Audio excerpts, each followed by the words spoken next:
যা বলেন না কেন সব তার প্রতি দর্শন করি। অতএব আমার অন্য কিছু নেই, আমার কিছু প্রয়োজন নেই, কিন্তু করি কেন? তবু আমরা আশ্রমে যা যা করি, দুর্গা পূজা, লক্ষ্মী পূজা, কালী পূজা, সরস্বতী পূজা, জন্মাষ্টমী, শিবরাত্রি সব আপনার করি কেন? এগুলো পাবলিক রিলেশন গড়ে তোলার জন্য আমরা প্রত্যেকটা আশ্রমে করি। কিন্তু স্বামীজিদের মন প্রাণ করি আছে এক গুরুচরণে, মানে ego surrender to the lotus feet of guru Maharaj. যদি আপনারা গুরু মহারাজের চরণে আত্মসমর্পণ করতে পারেন, আপনাদের মুক্তির জন্য আর কোথাও যাওয়া লাগবে। তিনি বলছেন যে ধ্যানমূলম গুরুমূর্তি, পূজামূলম গুরুর পদম, মন্ত্রমূলম গুরুর বাক্যম, মোক্ষমূলম গুরু কৃপা। অনলি গুরু কৃপায় মানুষের মুক্তি লাভ হবে। এবার জগন্নাথের বিষয়টা বলে শেষ করে দিচ্ছি, খুব মন দিয়ে শুনবেন। একবার শুনলে আপনারা বলতে পারবেন গুরু ভারসহ সঙ্গে গিয়েছো, আজ আমাদের আশ্রমে গিয়েছো। পুরী ভারসহ সঙ্গ একেবারে সমুদ্রের ধারে, মানে সমুদ্রের ঢেউর শব্দ আমাদের আশ্রম থেকে শোনা যায়। আর আশ্রমের দুতলায় তিনতলায় উঠলে সমুদ্র দেখা যায়, আর পাশে এক বিরাট ছটা। তো আমি সেখানে গিয়েছি, সমুদ্রের ঢেউয়ের শব্দ আশ্রম থেকে শোনা যায়, এত কাছে পুরী আশ্রম। তো সেখানে গুরু মহারাজ গিয়েছে, কয়েকজন বিশিষ্ট সন্ন্যাসীকে নিয়ে সেখানে গিয়েছে। তার মধ্যে একজন সন্ন্যাসীর নাম ছিল স্বামী প্রেমানন্দ। গুরু মহারাজের নামটা স্বামী প্রণবানন্দ। এই উচ্চারণটা আপনারা সবাই ভালো করে অভ্যাস করবেন। অনেকে শিক্ষিত লোকে এটা ভালো করে উচ্চারণ করতে পারে না, প্রোর পরে ন হবে, তাহলে উচ্চারণটা ভালো হবে। স্বামী প্রণবানন্দ, অনেকে অনেক নামটা উচ্চারণ হয় না। স্বামী প্রণবানন্দ। খানিক পরে পুরোহিত আসলো, পদ্মাটা উন্মোচন করলো, জগন্নাথ বিগ্রহ বেরিয়ে পড়লো। কিন্তু আশ্চর্য ঘটনা সামনে দেখলেন কি, জগন্নাথ বিগ্রহ নিশ্চয়ই আপনারা প্রায় সবাই জানেন, তিনটা বিগ্রহ থাকে, মাঝখানে জগন্নাথ, একদিকে বলরাম বা সুভদ্রা, বলরাম বা সুভদ্রা। তো এই যেখানে জগন্নাথ বসে আছেন থাকেন, ওইখানে সামনে দেখছেন এই গুরু মহারাজ। খুব ভালো করে খেয়াল করুন, বলরাম আর সুভদ্রার মাঝখানে থাকে জগন্নাথ। এই জগন্নাথ যেখানে বসে থাকে সেইখানে গুরু মহারাজ প্রণবানন্দজি বসে আছে। এই দৃশ্য দেখলেন স্বামী প্রেমানন্দ, আশ্চর্য হয়ে গেল, কি ব্যাপার? আমি তো গুরু মহারাজকে আশ্রমে দেখে এলাম, আর কখন তিনি এসে ওখানে বসলেন? পুরোহিত তো আমার সামনে দরজা খুললো, তিনি মাঝখানে এসে কখন বসলেন? তিনি আশ্চর্য হয়ে যাচ্ছেন, নিজেকে বিশ্বাস করতে পারছেন না, এ কি সম্ভব? তখন তিনি দেখছি নাকি প্রণাম, মাথার দুপুরে প্রণাম করলেন, প্রণাম করে আবার চোখ মুছিয়ে ভালো করে দেখছেন, না, যেখানে জগন্নাথ বসা আছে সেখানে গুরু মহারাজ বসে আছে। উনি বিশ্বাস করতে পারছেন না। ওনাকে বিশ্বাস করাবার জন্য গুরু মহারাজের ইচ্ছাতে কি হচ্ছে, গুরু মহারাজের ভেতর থেকে আস্তে আস্তে জগন্নাথ বিগ্রহ, ঠিক অরিজিনাল জগন্নাথের যে মূর্তি, মাঝখানে জগন্নাথ, একদিকে সুভদ্রা, একদিকে বলরাম, গুরু মহারাজের শরীর থেকে আস্তে আস্তে প্রকাশিত হচ্ছে। আবার জগন্নাথ, সুভদ্রা, বলরাম আস্তে আস্তে গুরু মহারাজের দেহের মধ্যে বেরিয়ে যাচ্ছে।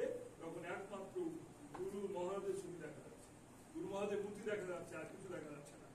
এদিকে গুরু মহারাজ বলেছেন, তাড়াতাড়ি ফিরে এসো, বেশি দেরি করবে না।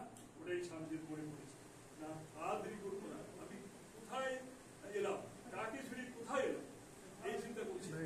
তখন তাড়াতাড়ি আবার প্রণাম করে আবার আশ্রমের দিকে ফিরে এসে, আশ্রমের দিকে ফিরে দেখেন গুরু মহারাজ যেভাবে বসেছিলেন বিশ্রাম করে সেইভাবেই বসে আছে।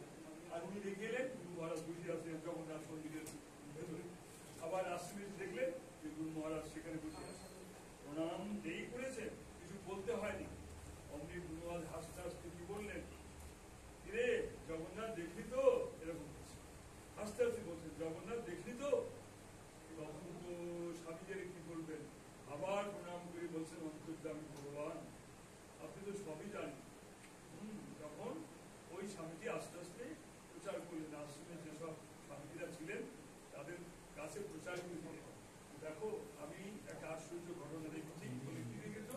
বলে আমি জগন্নাথ মন্দিরে গিয়েছিলাম জগন্নাথ দর্শন করতে, আর সেই মন্দিরে যেখানে জগন্নাথ ছিল সেখানে দেখি গুরু মহারাজ সেখানে বসে আছে, অথচ উনি কিন্তু আশ্রম ছিল। এই প্রচার প্রচার তখন বেদানন্দ শাস্ত্রীর কানে এই ঘটনা গিয়েছিল। বেদানন্দজি আমাদের বাংলাদেশের লোক, রঘুনাথ মহারাজের ছাত্র এবং যশোর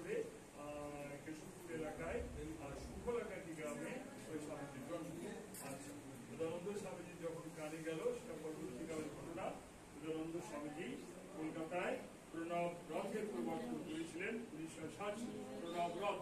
অর্থাৎ তিনি যখন এই ঘটনা শুনলেন যে নবানন্দজির মধ্যেই জগন্নাথের আবির্ভাব আমাদের এক সন্ন্যাসী দেখেছে, তখন তিনি স্থির সিদ্ধান্ত নিলেন আমি কলকাতায় একটা রথ চালু করবো, সেই রথের মধ্যে বলবেন গুরু মহারাজ প্রণবানন্দজি, আর এর নাম হবে প্রণব মঠ, প্রণব রথ, প্রণব মঠে প্রণব রথ।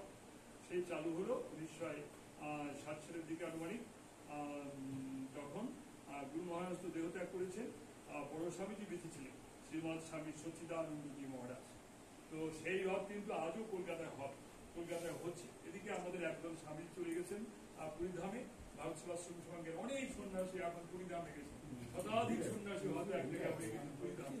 তারা লক্ষ লক্ষ মানুষের মধ্যে জল বিতরণ করবেন, মেডিকেল ক্যাম্প হবে, কেউ রোগাক্রান্ত হলে তারা সেখানে আমাদের ক্যাম্পেইনে ডাক্তাররা বসা আছে, তাদের সেবা করবেন। এইভাবে মানুষের সেবা করার জন্য ভারত সেবাশ্রম সঙ্গে একজন সন্ন্যাসী অলরেডি কিন্তু পুরীধামে চলেই গেছেন। আচ্ছা, পুরীধামে যিনি বর্তমান অধ্যক্ষ আছেন তা আমার খুব জুনিয়র, তিনি স্বামী সুবিধানন্দ, আমার খুব জুনিয়র। তিনি তার নেতৃত্ব দিয়ে পুরী আশ্রমকে অনেক উন্নতির দিকে নিয়ে গেছেন। এখনকার পুরী আশ্রমে গেলে ভক্তদের চাহিদা অনুযায়ী ভক্তরা এখন দিয়ে, ভক্তরা আধুনিক সন্ন্যাস, আধুনিক ভক্তরা দিয়ে বলে স্বামীজি এয়ার কন্ডিশন বা এয়ার কুলার ঘর পাওয়া যাবে, এমনই কিন্তু ভক্তরা পুরী আশ্রমে দিই। কারণ চারিদিকে বড় বড় হোটেল, আর হোটেলে তো ওই ধরনের ঘর পাওয়া যায়। এখন ভক্তরাও স্বামীজিকে বলে এখানে কি এয়ার কুলার ঘর পাওয়া যাবে, এখন আগে ছিল না, স্বামীজি করেছে একটা বিল্ডিং পুরো এয়ার কুলার করতে। যেমন পুরী আশ্রমে গেলে সেখানে আপনাদের সাধ্য অনুযায়ী আপনারা ঘরে থাকতে পারবেন, কিন্তু খরচ দিতে হবে। খরচ না দিতে চলবে কিভাবে? আশ্রমে 4, 5, 7 জন রান্না লোক আছে, তাদের এক একজনের বেতন বহু টাকা, তারপর অফিস মেনটেন করতে হয়, দারোয়ান আছে, সব চলবে কি করে? তাতে পুরী আশ্রমে গেলে ঘর প্রতি কিছু প্রণামী দিতে হয়, যেমন আপনার সাধ্য তেমন বললে তেমন ঘর পাবেন, এয়ার কুলার ঘরও পাবেন। সেগুলো কি হয়তো সেখানে হোটেলে গেলে আপনার 1 লাখ থাকতে 2000 টাকা লাগবে, আমাদের সেখানে গেলে 1000 টাকা হয়ে যাবে, এই সুবিধা রয়েছে। তাদের যেসব ভক্তদের থাকার ইচ্ছা আশ্রমের পরিবেশে তারা আশ্রমে থাকতেও পারে। আচ্ছা, তবে পুরী আশ্রমে এখন সারা বছর ভিড়। পুরী আশ্রম শুধু আশ্রম নয়, এই হচ্ছে তীর্থ। আমাদের সাতক্ষীরা জেলা কার্যালয়ে একজন এই ঘটনার মধ্যে দিয়ে আপনারা কি শুনলেন যে